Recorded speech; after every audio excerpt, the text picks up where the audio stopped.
Thank you so much for coming. Today it's another episode of our Neurodivergent Nook podcast. I'm Helen Neal. I'm a therapist and an autistic ADHDer, and I have Diane with me for our episode as always. And here she is to introduce herself. Thank you. Hi everybody, Diane here. Also ADHD, and I am a previous teacher, a Senko and head teacher, and now I'm a foster carer to neurodivergent teenagers. So today we're going to be talking about friendships and relationships. Yeah. I know my own personal experience when I was a kid growing up. I found it really, really hard socially. Yeah. And it was really difficult to, I guess, find that understanding of who is a friend. Yes. How do I know they're a friend? What do they do to demonstrate that they're a friend? Yeah. Okay. And navigating those social relationships was really tough. And on top of that, as part of your neurodivergence, probably thinking that was all very normal. And I know it is for lots of children, isn't it? But, for you, that probably would have been tenfold, that those questions that you were asking yourself as a young child and trying to work it out. Well, I think it was almost constant dialogue. Yeah. Is my face right? Yes. Was a question I often asked. When I was a kid, if I was in a situation where I thought I was meant to be surprised, but was my face actually looking surprised? And I'm sure that would resonate with other neurodivergent people. It's like, do I need to be doing this or do I need to be doing that? What is it that is expected of me? Yeah. And how should I be reacting? Yeah. And I think one of the things that I've realized, now as a diagnosed adult, is there isn't necessarily a right way to do any of these things. Yeah. There's just my way.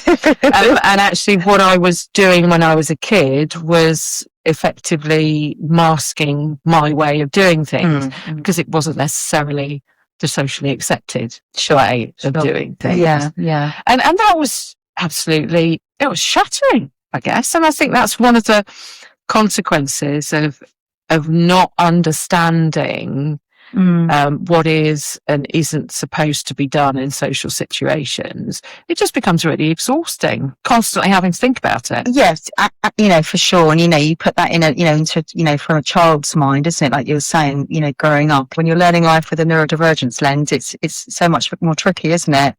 And I think that, that would have been on top of teachers back then not knowing about it, having kind of any training in early identification, or even, or ADHD being a thing.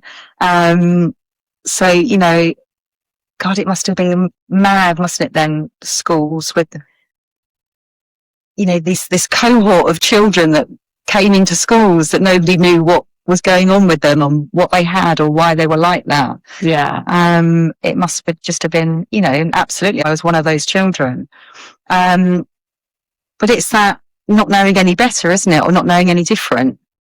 Absolutely. And I also think there's an element of, I used to say things without thinking quite a lot. Yeah. And that could have a detrimental effect on friendships. Yes. Because you're not meant to be blunt. You're not meant to be correct. Not meant in inverted commas. Yeah. And I think if the other individual understood that's my direct way of communication. Yeah, of course. Then that becomes a two-way street within that friendship and within that social interaction. Yeah. So that they understand that maybe I'm a little bit more direct. Yeah, of course. And that's what friendship is about. It's about compromise and understanding the other individual, but it's almost always the autistic individual that needs to understand the non-autistic way of communicating. Yeah. And actually now we're thankfully, just learning about, different ways to communicate and different ways to understand individuals in a social context. Yeah. And having a little bit more empathy. It's interesting you're saying about that with friendships. So there's a few, in the village I live in, there's a few new neighbours, like 4 or 5 people near us have moved out. I hope that's not a hint there, but I'm being too blunt. And I was chatting to this couple, one of the new neighbours that I've said hello to one of them a few times. So that, they're acquaintances right now. And the guy said something about being blunt, writing an email. He said, his wife said, "Oh, I better do it because you'll be too blunt." And that was obviously my way to connect, thinking, oh, maybe he's blunt like I'm blunt. Maybe there's something to connect with. Maybe I could make a friendship here. I obviously didn't know I was thinking all that, but that was probably happening in my head. Subconscious. In a sort of 40-second interaction. And then I didn't know whether this was kind of just me being me or me being very ADHD. But I kind of then obviously tried to make that connection by saying, oh yeah, I can be quite blunt too sometimes. I said I have ADHD and autism. And they, they were totally cool about that. And then we were talking about what that means. And, they were interested. But it was one of the first times in my life, age 52, that I felt comfortable with somebody that was becoming, was an acquaintance, to not feel, maybe feel brave enough to say that. Because I suppose if it's going to develop into a friendship, we live very close to each other, maybe I was, putting my kind of stuff on the table there and then. But it was just, I just found it an interesting, experience that happened where I was keen. I acknowledged, I recognised me trying to connect and how and why, but it was interesting that I then felt brave enough to say that to somebody I didn't know. It sounds like you were much keener to be authentic. I hope so. I hope that was the reason. And they talk about the double empathy problem, which is, it's always, like I said earlier, it always falls on the autistic person to understand and non-autistic communication. And it is really important. It's a two-way street. But that also shows that a lot of the research has shown that neurodivergent people do connect well with other neurodivergent people. Yeah, for sure. It took me a long time to find my tribe. It wasn't until I was at university that I felt I really connected. Right. And I think that's an important point to make, that sometimes if you don't find your people, whoever you are, whether you're neurodivergent or not, then there's a vulnerability there, because you're looking for that feeling of belonging. Yeah, and that's huge, isn't it? I think certainly that you touched on going to university. I think that's maybe for some teenagers, isn't it, or young adults, the first time that they've left home, or, if they're an adult doing that, and being away and really needing and wanting to make connections quite quickly, if you're at uni, but then that doesn't necessarily mean that you're making the right connections and acquaintances, becoming friends or developing into relationships, because you're almost trying to do it quickly, aren't you, to fit into a new environment and feel safe. I think if I think back about my own university, the group of friends that we were, and we still are, and we still stay in contact, 3 of us have in the last 3 years all been diagnosed with ADHD, and then obviously my autism on top of that. And I know that 1 or 2 of the group, definitely got autism as well. So, back then we finished in 1999, none of us knew about that stuff really, but we obviously gathered as a tribe there at uni, feeling safe and feeling that sense of belonging. But, at the same time, there's, like you're saying, isn't it, that risk, of vulnerability, isn't there, when you maybe acquaintances should stay acquaintances, and, friendships aren't necessarily the healthy ones to develop. Yeah, and I know my brother experienced that when he was at university. Okay. I suppose he always finds it really difficult to know where that boundary is between, are they a really good friend? Are they an acquaintance? And it's hard to explain that, and I've always tried, with him and also with others, the trust that you have in someone, that they would come and they would support you when you really needed them. And it's trying to think about your circle of, and it's fine to have acquaintances, of course, but it's really to understand who you put your trust in, and if you really needed them, would they be there, or if you were in a situation and were a little bit of trouble, would they stay? Yeah, completely. Almost. And that's always been that acid test. Yes. For me, in terms of friendships. And, and if you, use that example of, of your brother, if you're neurodivergent, it's really hard to learn that, isn't it? It's almost, even though we've got lots of intuition and quite instinctive, those things you almost have to be told, don't you? This is how we understand what a good friendship is. It might need X, Y, and Z in the ingredients, And I think that it's hard particularly when you're younger, but even when you're our age, it's not, because you are wanting to fit in, and we're all naturally people pleasers, aren't we? I think within neurodivergent circles. So it becomes I'm doing this because I'm desperate, in inverted commas, to be liked. Because you've had such a long time where maybe you weren't. And that's a completely understandable way of behaving. But as with anybody that is a people pleaser, neurodivergent or not, that can mean that perhaps because you want to belong so much, that's one of the reasons why my brother fell in with a difficult crowd that weren't necessarily the best for him. And that caused significant problems for us and for him longer term. And it's the long term, isn't it? That's, you don't think about at the time, do you, when you're, falling in love with somebody, or, I feel like they're your new best friend. That happened to me. When I was 16, I met somebody, and having had, not the greatest childhood, and, my parents split up when I was 6, and my brother was 2, and we stayed with my dad, which was, that was lovely. My dad's amazing. But, having been through lots of difficult things, and I remember having major surgery when I was 15, etc. So by the time I came out of all that at 16, I think the Cray twins could have been standing there. I would have said yes to getting married to them. I just felt like I needed to belong after being in hospital, and, and all of that stuff. And I met somebody who was terrible, and at the age of 19, so I've been with him 3 years, despite the physical abuse, the emotional abuse, the sexual abuse, the controlling and coercive behaviour, him trying to cut me off from my family, he managed to convince me that if I went up to university to London with him, I could then go to uni there, and we'd have a fresh start away from him being influenced to behave like that, because his parents were in an abusive relationship. So I believed that because I wanted to please him, and off I, we packed my bags and left, my hometown. But obviously all of that just carried on, to the point where I wasn't even allowed a landline phone.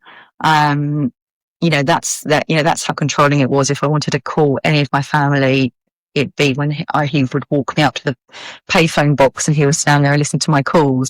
But when I did start university at nearly 20 in London, then obviously I felt brave enough to leave him, because I'd found this new group of friends that I began to then be able to trust, to then be able to leave that toxic relationship. And I didn't feel brave enough to do one without the other. But absolutely, I think from my own personal vulnerability as a neurodivergent teenager at that time, and I'm not saying every, neurodivergent teenager is, as vulnerable as I was, but that without a doubt was one of the reasons why I was in that relationship with him, because my own family had broken up. I thought that he had this perfect family, which clearly he didn't. And I wanted to belong, and I wanted to fit in were he and his family, neurodivergent as well, and that was a connection I had? I don't know, because I try desperately not to think about him too much. Yeah. But absolutely, I think, my autism and my ADHD personally played a big part in me being in that very, very bad relationship for a very long time, and then that affecting every relationship I had for another 10 years, including, them being with somebody that was a narcissist for 3 years. So yeah, without a doubt, that impacted me. Yeah. And it sounds like you feel that you didn't know what that good relationship looked like. No idea. And you didn't know how it was, he was really controlling you.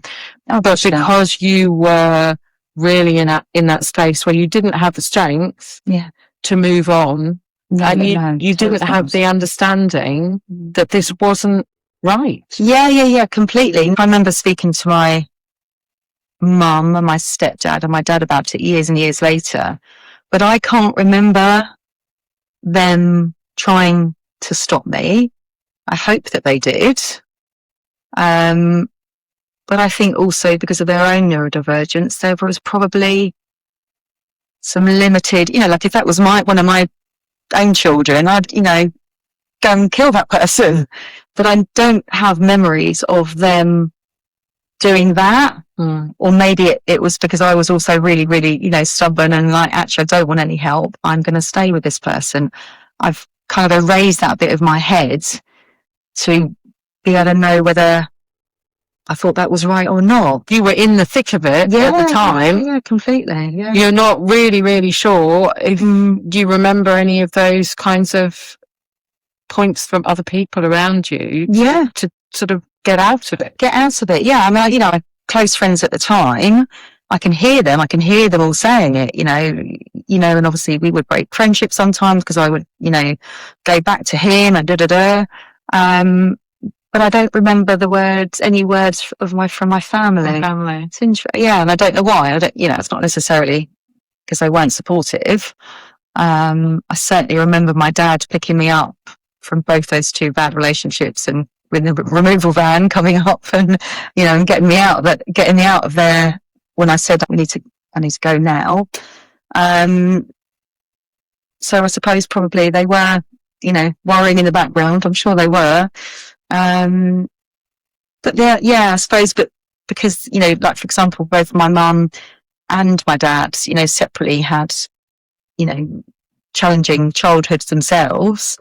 I suppose there's just that, where's the reference points, isn't it, to what's, in inverted commas, kind of normal, What's your relationship map? If you were to speak to that 15-year-old about what would you say in terms of, advice around relationships and understanding? I suppose the things that I say to my 2 teenage daughters now, about always knowing that if they are in a relationship or in a friendship group or whatever and they don't feel safe at any point, that, they can call me if they're staying at somebody's house, for example. It doesn't matter if they, if they're in a park at 3 a.m, they've climbed out the window and I didn't know, then they can call me, and they won't be in trouble for those things.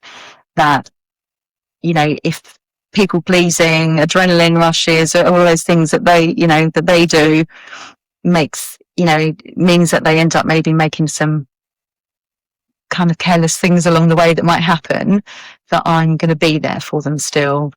And I think that's probably what I wasn't getting from my mum and my stepdad. I was living with them at the time, when I started that relationship.